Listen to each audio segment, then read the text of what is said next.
एक दिन गौतम बुद्ध अपने शिष्यों के साथ एकदम शांत बैठे हुए थे। उन्हें इस प्रकार बैठे हुए देख शिष्य चिंतित हुए कि कहीं वह अस्वस्थ तो नहीं हैं।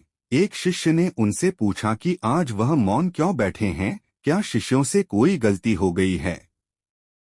इसी बीच एक अन्य शिष्य ने पूछा कि क्या वह अस्वस्थ हैं, पर बुद्ध मौन रहे। तभी कुछ दूर खड़ा व्यक्ति जोर से चिल्लाया, आज मुझे सभा में बैठने की अनुमति क्यों नहीं दी गई है। बुद्ध आंखें बंद करके ध्यान मग्न हो गए। वह व्यक्ति फिर से चिल्लाया, मुझे प्रवेश की अनुमति क्यों नहीं मिली।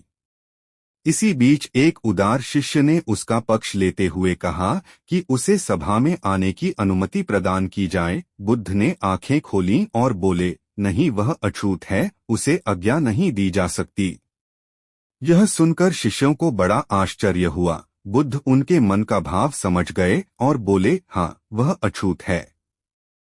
इस पर कई शिष्य बोले, हमारे आश्रम में जात पात का कोई भेद ही नहीं, फिर वह अछूत कैसे हो गया। तब बुद्ध ने समझाया, आज वह क्रोधित होकर आया है। क्रोध से जीवन की एकाग्रता भंग होती है। क्रोधी व्यक्ति प्राय मानसिक हिंसा कर बैठता है। इसलिए जब तक वह क्रोध में रहता है तब तक अछूत होता है। इसलिए उसे कुछ समय एकांत में खड़े रहना चाहिए। क्रोधित शिष्य भी बुद्ध की बातें सुन रहा था। पश्चाताप की अग्नि में तपकर वह समझ चुका था कि अहिंसा ही मनुष्य का महान कर्तव्य व परम धर्म है। वह बुद्ध के चरणों में गिर पड़ा और कभी क्रोध न करने का प्रण लिया। आशय यह है कि क्रोध के कारण व्यक्ति अनर्थ कर बैठता है और पश्चाताप उसे बाद में होता है, जिसका कोई लाभ नहीं मिलता। इसलिए हमें क्रोध नहीं करना चाहिए। असल मायने में क्रोधित व्यक्ति अछूत हो जाता है और उसे अकेला छोड़ देना चाहिए। क्रोध करने से तन, मन और धन तीनों की हानि होती है।